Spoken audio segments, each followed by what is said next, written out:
How the Birds Got Their Feathers, as I know the story. Karen Ann Hoffman. A long time ago, the birds, they didn't have any clothes. I don't know why, it's just the way it was. But during that time, the birds, they would look around and they'd say, oh, look at the beautiful clothes that Gunji, the fish, have. Look how they shimmer and shine in the water. Oh, said the birds, I wish we had clothes too. But they didn't. And the birds would look around and say, oh, look at the beautiful clothes that Deer has. Such a beautiful coat. Oh, the birds would say, I wish we had clothes too. But they didn't. And so it went on until one time a decision was made to send one of the birds up through the hole in the sky and ask for the favor of clothing. Some of the birds thought Eagle should go. He's strong and he's a good leader, they said. No, said Eagle, I have responsibilities right here that I cannot abandon. And Blue Jay, he squawked up, I'll go, I can do it, I'm the one. Well, it's good of you to offer, the other bird said. You have many good qualities, but maybe you might be a little too enthusiastic. You know, we wouldn't want to offend by asking him properly. Hummingbird stepped up next. Bzz, bzz, I can go. Zzz, I'll volunteer. Zzz. Well, said the other birds, it's good of you to offer, and you have many good qualities, but maybe you might be a little too, well, little. The hole in the sky, it's a long way off, and you might get tired, you know.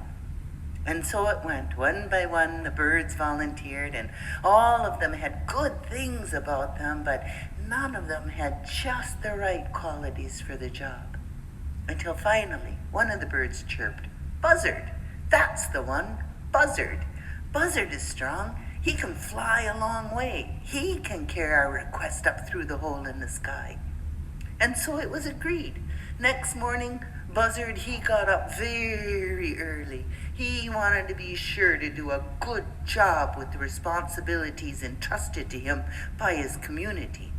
He was so anxious to carry out his responsibilities that Buzzard did not even take time for breakfast. As the day wore on, Buzzard soared higher and higher and higher in the sky. But because he had not eaten properly before he left, Buzzard began to tire. I can't take time to hunt for food, Buzzard said. I won't be able to fulfill my responsibilities. Far below, Deer saw Buzzard's plight. Brother, Deer cried, I'll help you. And so Deer gave up his life for Buzzard.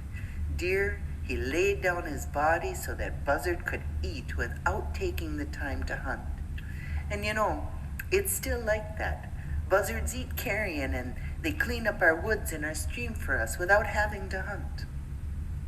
Anyway, refreshed by his meal, Buzzard soared higher and higher. He soared so high that his head got burned by the sun. And finally, Buzzard soared through the hole in the sky, and he humbly made his request on behalf of the birds for the clothing. That request was granted, and Buzzard flew back down with a bag full of clothes. Buzzard was proud that he had helped the birds. Back on the ground, all the birds gathered. A twitter with excitement, each one by one, they took a suit of clothes from the sack. Each bird was allowed only one reach into the bag, though. Whatever they selected would fit them as if by magic. Eagle, he got a beautiful brown suit with a white cap and yellow boots.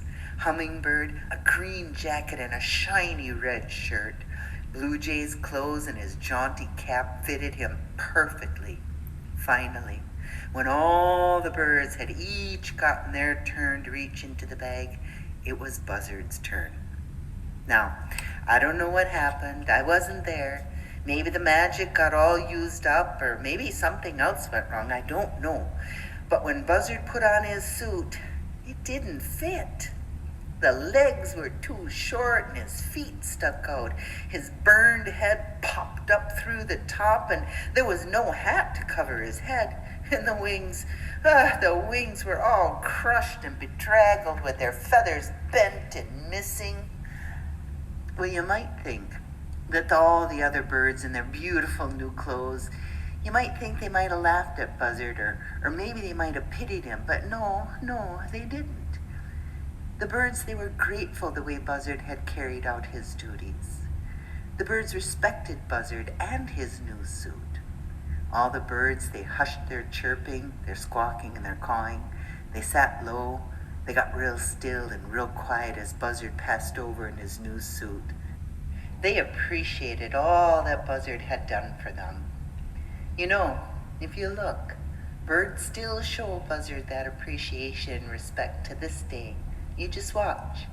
The next time you see Buzzard fly over, just notice how all the birds get quiet and settle down, how they show respect and appreciation for Buzzard, and how he kept his commitment to the community. How the birds got their feathers, as I know the story. Kara.